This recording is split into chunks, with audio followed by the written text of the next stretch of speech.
Walong onsa ng baso ng tubig bawat araw. Ang madaling tandaan na 8x8 na panuntunan ay ang karaniwang rekomendasyon ng mga eksperto sa kalusugan kapag tinanong kung gaano kadaming tubig ang kailangan nating inumin para manatiling malusog.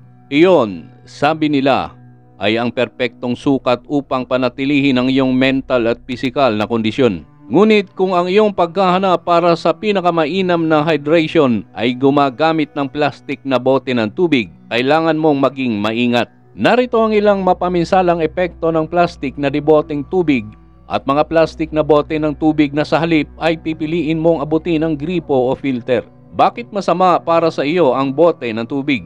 Dahil sa paglipas ng panahon, ang mga chemical sa mga plastik na bote ay tumutulo sa tubig. Sa sandaling nasa iyong daluyan ng dugo, ang mga mapanganib na lason na ito ay naiugnay sa maraming kondisyon sa kalusugan tulad ng pinsala sa atay at bato at kanser sa suso at matres. Bagamat hindi gaanong nakakapinsala, kahit na ang mga bote na walang BPA ay hindi ligtas. Marami sa mga compound na ginagamit sa kanilang pagtatayo ay mapanganib pa rin sa kalusugan ng tao. Bukod pa rito, karamihan sa mga plastik na bote ng tubig ay gawa sa plastik na kilala bilang PET o polyethylene terephthalate. Sa mas mainit na mga araw, maaaring magsimulang maglabas ang PET ng nakakalason na antinomy sa tubig. Kung ikaw ay nasa isang health kick upang bawasan ang iyong baywang, maaaring gusto mong tingnan ng mas mabuti ang iyong packaging ng pagkain at inumin. Ang pagtaas ng timbang ay maaaring isa sa mga nakakagulat na nakakapinsalang epekto ng mga plastik na bote ng tubig. Ang claim ay may backup at kamakailang scientificong pananaliksik. Ang isang ulat na nailathala sa Environmental Science and Technology Journal ay nagpakita ng ilan sa mga sangkap na matatagpuan sa mga plastik na ginagamit para sa mga bote ng tubig ay maaaring magbago kung paano pinamamahalaan ang iyong katawan at taba at dagdagan ang iyong kabuuang bilang ng mga fat cell na may malaking epekto sa iyong kabuuang timbang. Ngunit ang mga plastik na lason ay hindi lamang ang mga mapanganib na mga plastik na bote ng tubig. Microplastics, maliliit na partikel ng plastik na inilabas habang unti-unting nababasag ang iyong bote, pumapasok sa iyong katawan habang umiinom ka. Ang mga ito ay maaaring mukhang hindi nakakapinsala ang sukat. Ngunit ang microplastics ay ipinapakita na nagdudulot ng pinsala sa mga selula ng tao at maaaring maipasa mula sa mga ina patungo sa kanilang hindi pa isinisilang na mga anak. Nakakabahala, ang regular na araw-araw na paggamit ng mga plastik na bote ng tubig ay maglalantad sa iyo sa level ng microplastics na sapat upang magdulot ng pinsala. Ang pag-access sa malinis at maayos na tubig ay isa sa pangunahing dahilan kung bakit regular na bumibili ang mga tao ng plastik na deboteng tubig. Ngunit huwag magpaloko. Ang mga imahe sa iyong deboteng tubig ay maaaring magbigay ng impresyon na ito ay nagmula sa isang malinis na bukal ng bundok.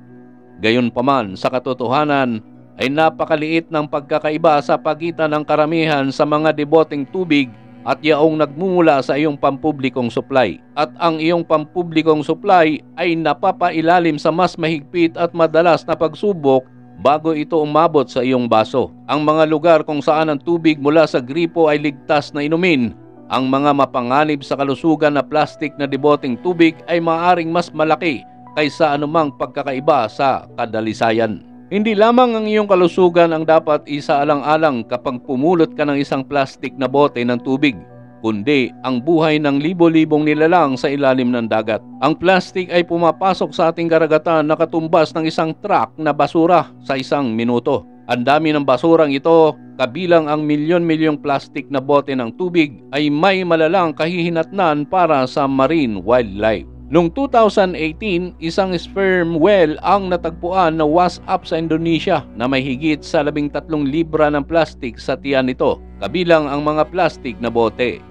Higit pa rito, habang ang mga plastik na bote ay itinatapon at pinipipi sa tubig, nabibiyak ang mga ito, naglalabas ng maliliit na microplastic na partikel na pagkatapos ay natutunaw ng isda at tumatagos ng malalim sa marine ecosystem. Higit sa 17 milyong bariles ng langis ang kailangan upang matugunan ang pangangailangan ng US para sa plastic na deboteng tubig bawat taon na bumubuo ng napakalaking carbon footprint para sa isang produkto na maaaring lumabas sa iyong gripo. 86% ng mga disposable na bote ng tubig sa US, karamihan ay gawa sa lubos na recycle na PET, ay napupunta sa mga landfill kung saan inaabot ng 450 taon bago ang pagkalusaw. Habang ang pagre-recycle ng isang disposable na bote ng tubig ay mas mahusay kaysa pagtatapon nito sa basura, 7% lamang ng mga plastic na bote ng tubig ang nire-recycle sa ibang mga bote. Ang pag-alis ng kanilang paggamit sa kabuuan ay magiging isang mas mahusay na pagpipilian. Tamang isipin mo na dahil sa pinsala sa kapaligiran na maaaring idulot ng mga plastic na bote ng tubig,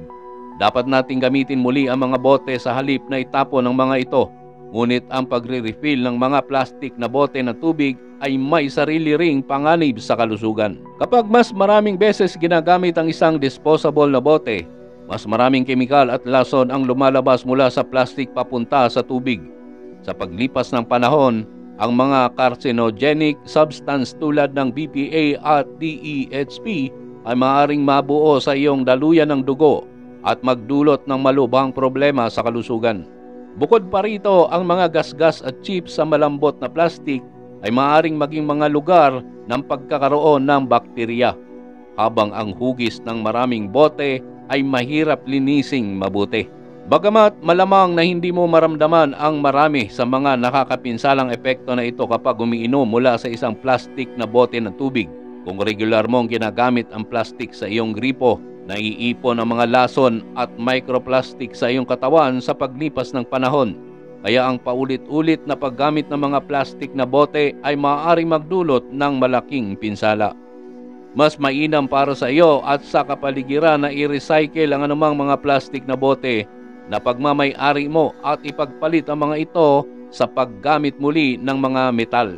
O kaya, punuin na lang ang mga baso mula sa gripo habang ginagawa mo ang iyong araw.